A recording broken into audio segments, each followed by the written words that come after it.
Good morning students.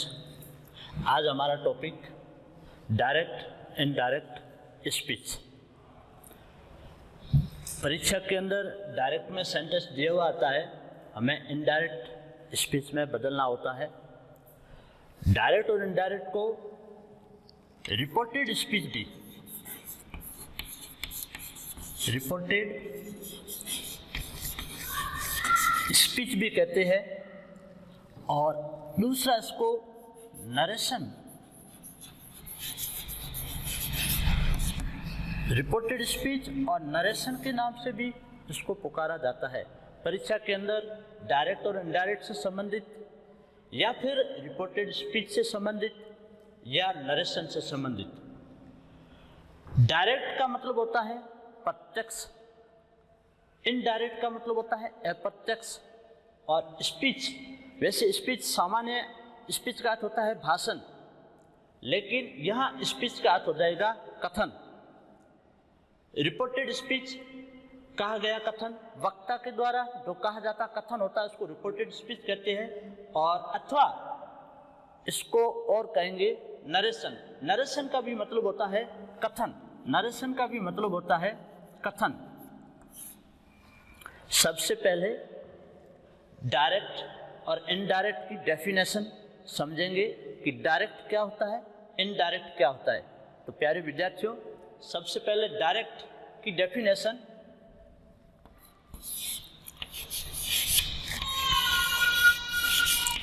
Direct narration, direct narration, इसमें हिंदी में अगर इसका अर्थ प्रत्यक्ष कथन, प्रत्यक्ष कथन, प्रत्यक्ष कथन का मतलब होता है वक्ता द्वारा कही हुई बात को ज्यों का त्यों कह देना प्रत्यक्ष कथन कहलाता है, या डायरेक्ट नरेशन कहते हैं। यानी वक्ता द्वारा कही हुई बात को ज्यों का त्यों कह देना, लिख देना, डायरेक्ट नरेशन कहलाता है। तो यहाँ पे इसकी डेफिनेशन लिख देते हैं।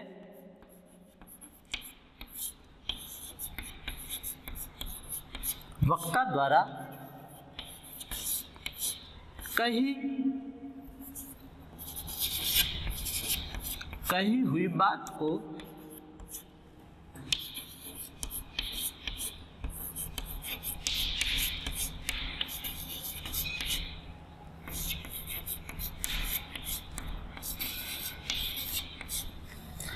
वक्ता द्वारा कही हुई बात को ज्यों का त्यों कह देना,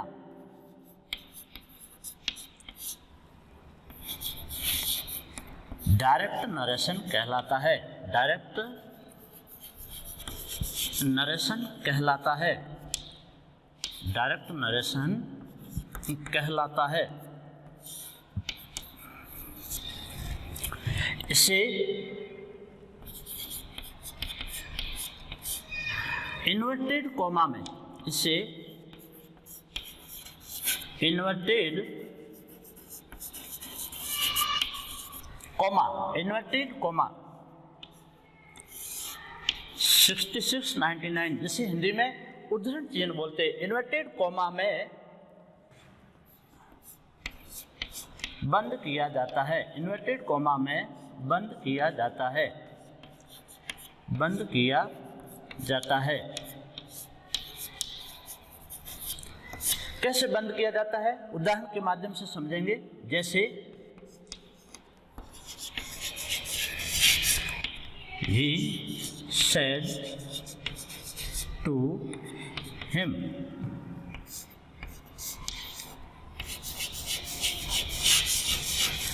he writes a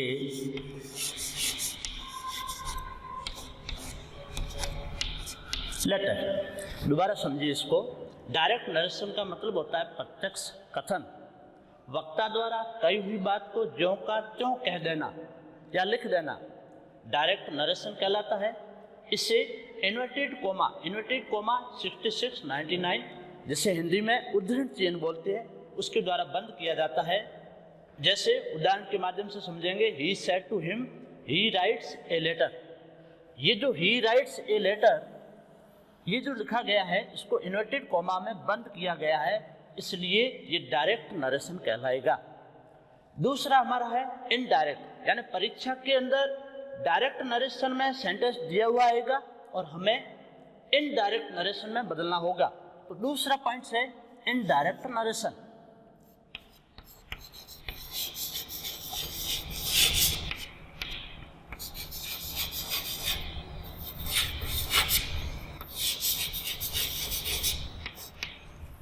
indirect narration इसका मतलब होता है अप्रत्यक्ष कथन।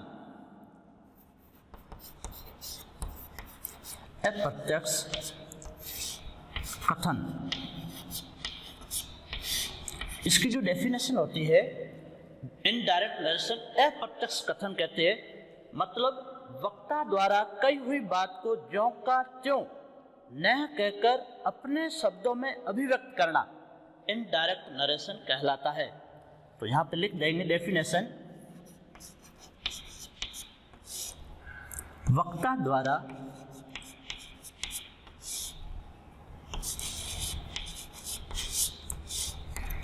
कही हुई बात को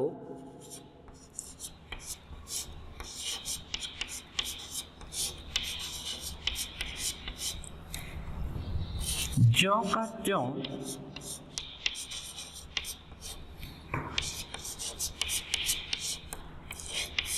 न कहकर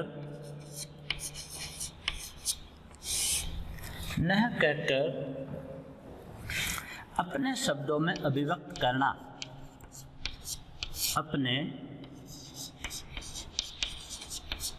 अपने शब्दों या भाषा में अभिव्यक्त करना,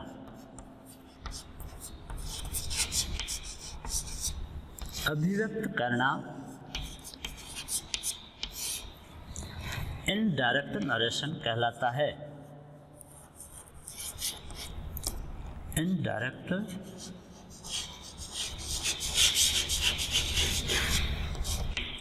नरेशन कहलाता है।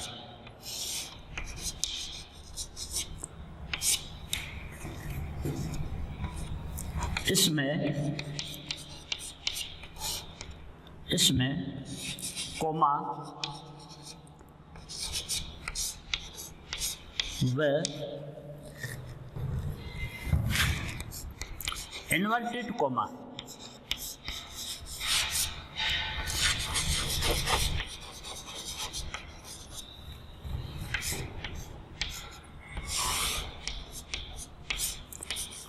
को हटा दिया जाता है।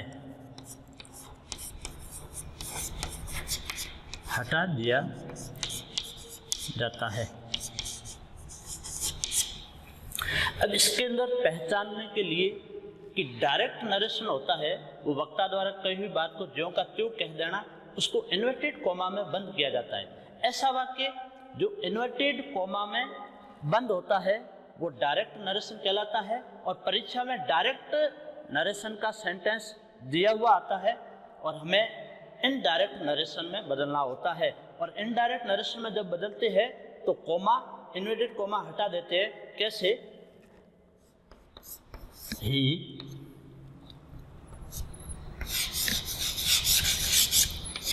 टोल्ड हिम, कोमा हट जाएगा, इन्वर्टेड कोमा हट जाएगा, कंजंक्शन लग जाएगा, that he wrote a letter, full stop. अब इससे आगे चलते हैं। ये तो हो गया डायरेक्ट नरेशन और इनडायरेक्ट नरेशन की डेफिनेशन कि हम कैसे पहचान सकते हैं कि हमारा वाक्य डायरेक्ट नरेशन है। तो इन्वर्टेड कोमा के अंदर जो बंद किया जाता है वो डायरेक्ट नरेशन होता है। कोमा, इन्वर्टेड कोमा में जो बंद होता है वो डायरेक्ट नरेशन होता है और इसको बदलते हैं इनडायरेक्ट नरेशन में। तो अब इससे आगे चलते हैं कि डायरेक्ट स्पीच के कितने भाग होते हैं वाक्य को समझने के लिए।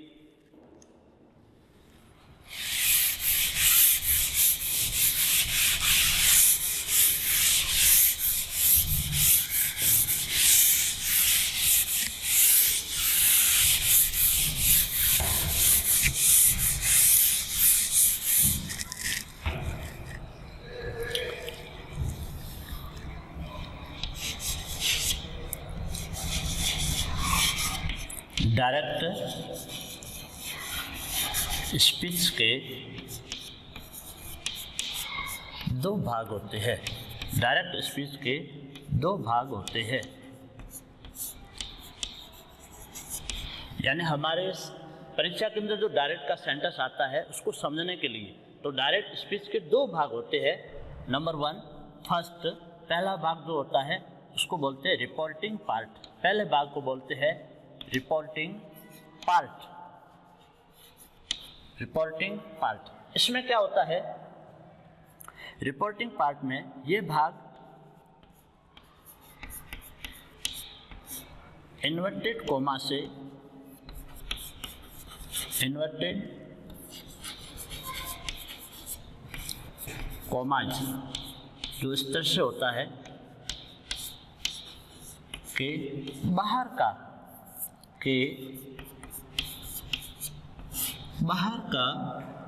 होता है, इन्वर्टेड कोमा के बाहर का होता है।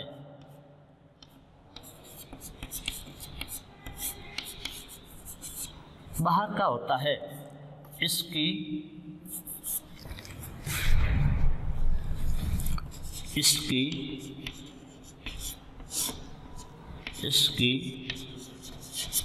मुख्य क्रिया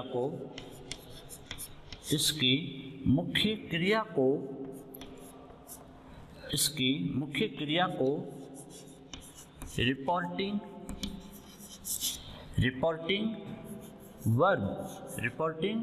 वर्ब कहते हैं। रिपोर्टिंग वर्ब कहते हैं। कैसे? सेंटेंस के माध्यम से समझिए कि इसमें से रिपोर्टिंग पार्ट कौन सा होता है सेंटेंस में। तो सेंटेंस देखिए, जैसे शी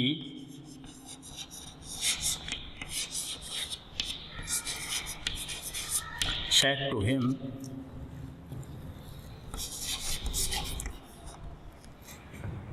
she is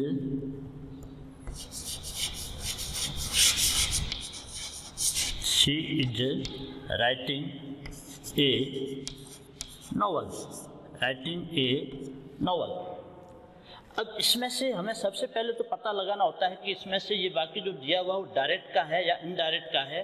तो इन्वर्टेड कोमा में जो बंद है इससे हमें पता लग जाता है कि कोमा और इन्वर्टेड कोमा में बंद होता है वो डायरेक्ट का सेंटेंस होता है और हमें इसे इनडायरेक्ट में बदलना होता है।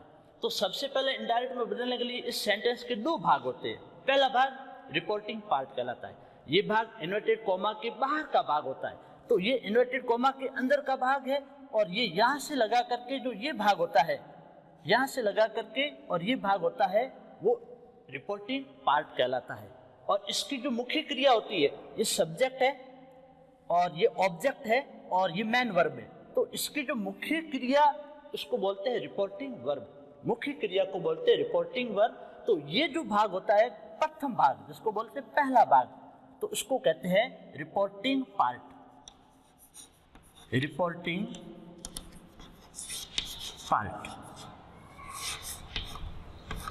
और दूसरा इसका भाग होता है रिपोर्टेड पार्ट। रिपोर्टेड पार्ट, और इस भाग को अन्य नाम से भी पुकारा जाता है, वो है रिपोर्टेड स्पीच। दूसरे भाग को रिपोर्टेड पार्ट भी कहते हैं और रिपोर्टेड स्पीच भी कहते हैं। इसमें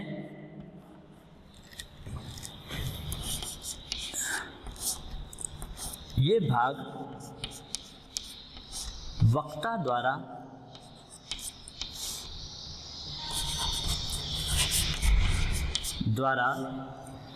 व्यक्त किया गया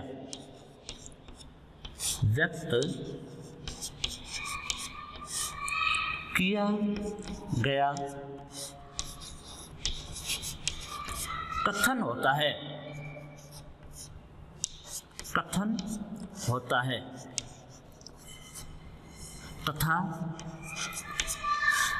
तथा इस कथन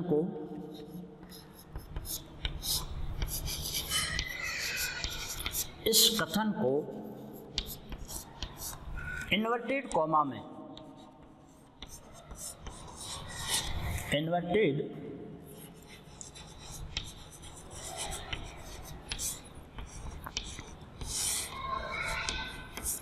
कॉमा में इन्वर्टेड कॉमा में बंद किया जाता है, बंद किया जाता है।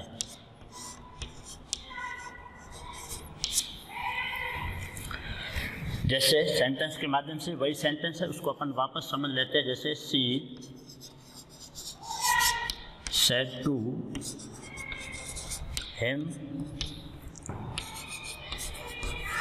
she is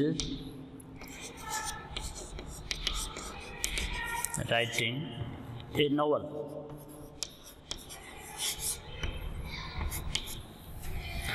रिपोर्टेड पार्ट में ये भाग वक्ता द्वारा व्यक्त किया गया जो कथन होता है वो भाग होता है तथा इस कथन को इन्वर्टेड कॉमा में बंद किया जाता है। जैसे सेंटेंस में समझेंगे, she said to him she is writing a novel. अब she is writing a novel इसको इन्वर्टेड कॉमा में बंद किया गया, तो इसका मतलब हो गया यहाँ से लगा करके, और ये जो भाग होता है यहाँ से लगा के ये जो भाग होता है इस भाग को रिपोर्टेड स्पीच या रिपोर्टेड पार्ट कहते हैं।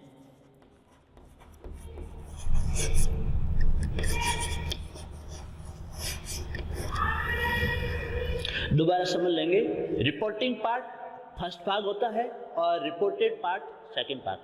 रिपोर्टेड पार्ट को इन्वर्टेड कॉमा के अंदर बंद किया जाता है और रिपोर्टिंग पार्ट के अंदर जो वर्ब होती है उसको रिपोर्टिंग वर्ब कहा जाता है। तो डायरेक्ट में इस प्रकार से सेंटेंस दिया हुआ होता है और हमें इनडायरेक्ट में बदलना होता है। अब हम समझेंगे कि डायरेक्ट वाक्य के जो भाग होते हैं वो कितने भाग होते हैं और किस प्रकार के वो सेंटेंस होते हैं, तो इसको समझने के लिए आगे चलते हैं।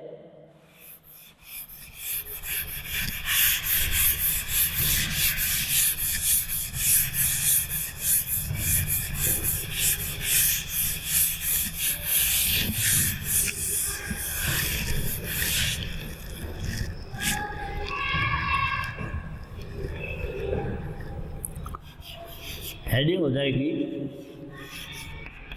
डायरेक्ट स्पीच को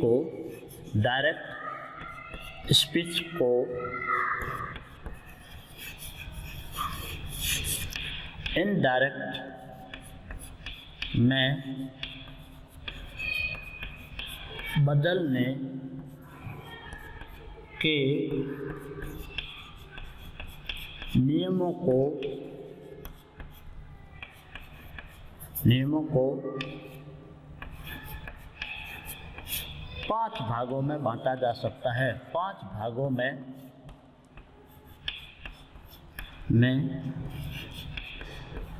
बांटा जा सकता है।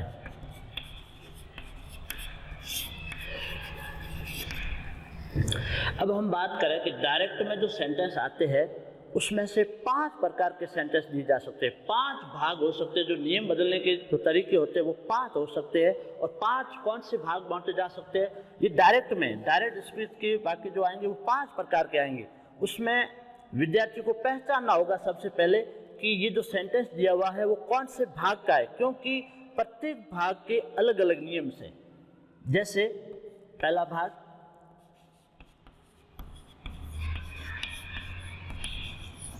assertive sentence,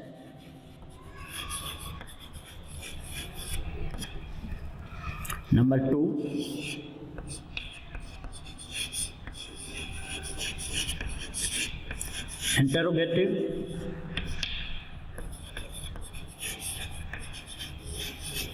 interrogative sentence, number 3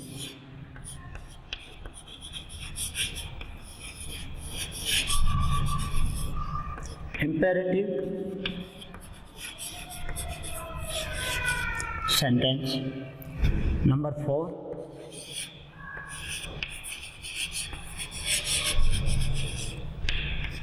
optative sentence, और number 5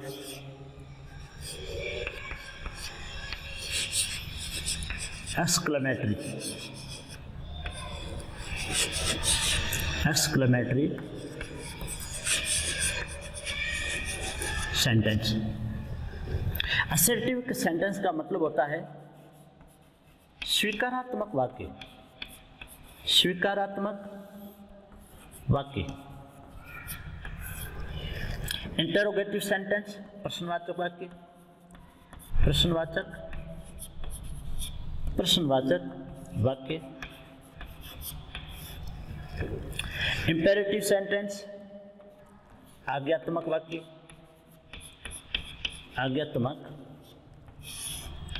वाक्य। ऑप्टेटिव सेंटेंस, इच्छात्मक वाक्य, ऑप्टेटिव सेंटेंस, इच्छात्मक वाक्य। और लास्ट में पांचवा exclamatory sentence, विस्मयादिबोधक,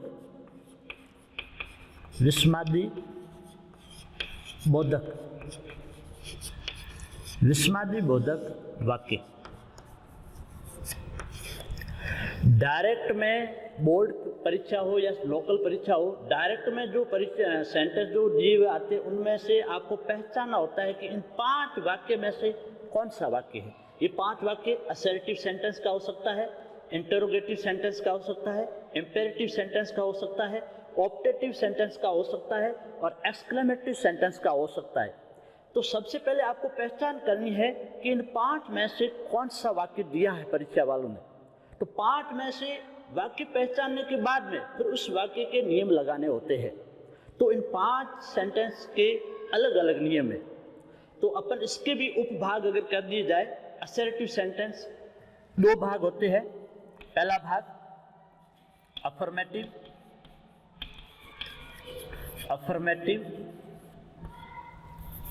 affirmative sentence,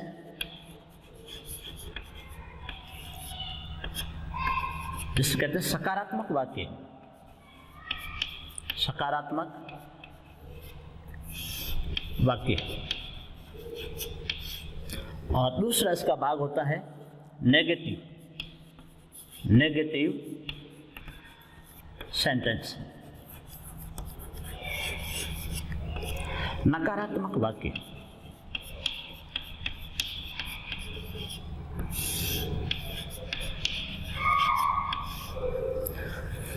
assertive sentence के 2 भाग होते हैं, अफर्मेटिव सेंटेंस और नेगेटिव सेंटेंस। तो इसकी पहचान क्या होती है? तो अफर्मेटिव सेंटेंस सब्जेक्ट से शुरू होते हैं और अंत में फुल स्टॉप होता है। सब्जेक्ट्स में से प्रोनाउन सब्जेक्ट जैसे ही, सी, इट, दे, वी, आई और यू, ये प्रोनाउन सब्जेक्ट है। और या फिर नाउन में व्यक्तियों के नाम, वस्तुओं के नाम और स्थान के नाम, इनसे अगर कोई सब्जेक्ट शुरू होता है और अंत में फुल स्टॉप होता है, ऐसे वाक्य होते हैं वो असर्टिव होते हैं। असर्टिव कितने प्रकार के हो सकते हैं? अफर्मेटिव भी हो सकता है और नेगेटिव भी होता है। दूसरा प्रकार पहचानने के लिए इंटरोगेटिव सेंटेंस, प्रश्नवाचक वाक्य। और इसकी पहचान आसानी से हो सकती है क्योंकि ऐसे वाक्यों के अंत में क्वेश्चन मार्क अवश्य दिया हुआ होता है, जिससे विद्यार्थी समझ जाते हैं कि ये इंटरोगेटिव सेंटेंस है। और इंटरोगेटिव सेंटेंस कितने प्रकार के होते हैं? 2 प्रकार के होते हैं। नंबर 1, ये भी 2 प्रकार के हैं। नंबर 1 हेल्पिंग वर्ब से शुरू होने वाले।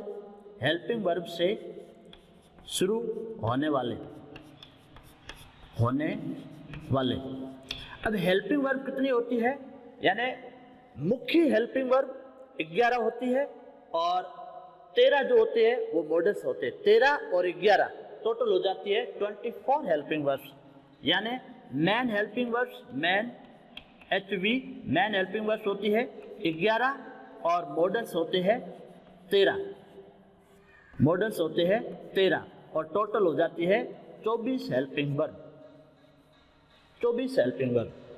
और दूसरा है इसका प्रकार WH से शुरू होने वाले,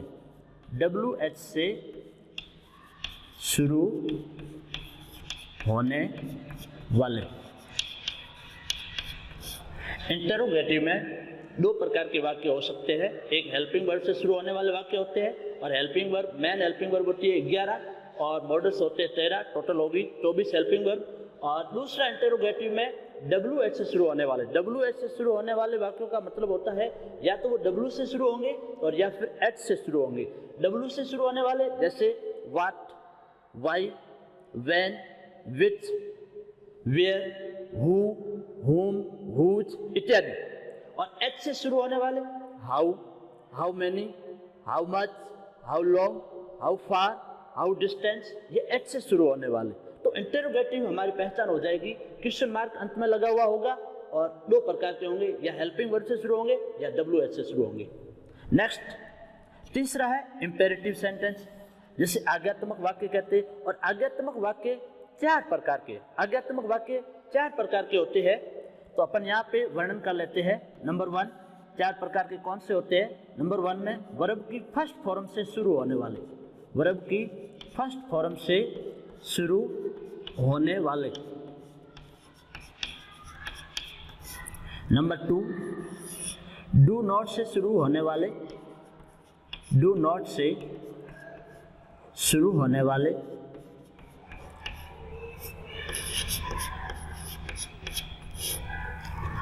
नंबर 3, प्लीज व काइंडली से शुरू होने वाले, प्लीज व काइंडली से शुरू होने वाले।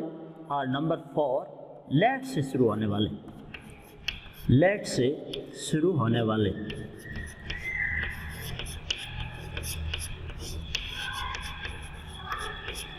अब आप पहचान जाएंगे कि इंपेरेटिव सेंटेंस इंपॉर्टेंट है, ज़्यादातर एग्जाम के अंदर पूछे जाते हैं और ये चार प्रकार के होते हैं। नंबर 1, वर्ब की फर्स्ट फॉर्म से शुरू होने वाले वाक्य होते हैं, वो सारे इंपेरेटिव सेंटेंस कहलाते हैं।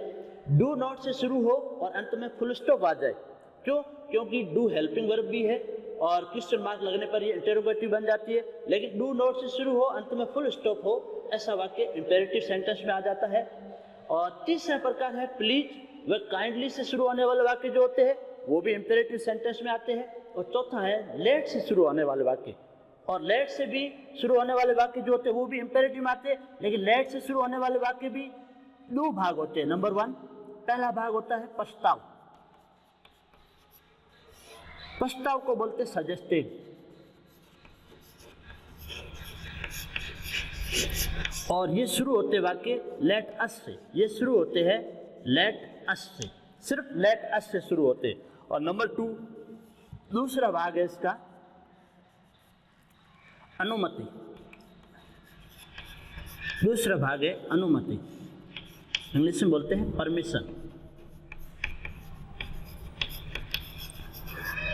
और इसके बाद में लेट के बाद में मी आ सकता है, मी, हर, हिम, अनदर ऑब्जेक्ट कोई भी आ सकता है। यानी अस को छोड़ करके लेट के बाद जो भी ऑब्जेक्ट आएगा वो अनुमति परमिशन वाले सेंटेंस हो जाएंगे। और लेट के बाद में अगर अस आ जाता है वो प्रस्ताव वाले सेंटेंस हो जाएंगे। इससे आपकी पहचान में आसानी होगी कि लेट के वाले वाक्य दो प्रकार के होते हैं, एक प्रस्ताव, एक अनुमति। नेक्स्ट आ जाते हैं चौथा भाग, ऑप्टेटिव सेंटेंस, इच्छात्मक वाक्य। इस प्रकार के वाक्यों में प्रार्थना, प्रार्थना, इच्छा, कामना, आशीर्वाद, आशीर्वाद तथा साप का भाव होता है, साप का भाव। और ऐसे जो वाक्य होते हैं इसमें तो ऑप्टेटिव सेंटेंस के अंदर इच्छात्मक वाक्य में प्रार्थना, इच्छा, कामना, आशीर्वाद तथा श्राप, ऐसे वाक्य जिनमें से इनमें से कोई भाव हो तो वो ऑप्टेटिव सेंटेंस कहलाता है। और वो शुरू होता है में से, ऐसे वाक्य में से प्रारंभ होते हैं, में से प्रारंभ, में से प्रारंभ होते हैं, में से प्रारंभ होते हैं। और अंत में फुल स्टॉप भी आता है और एक्सक्लेमेटरी जो मार्क होता है वो भी लगता है।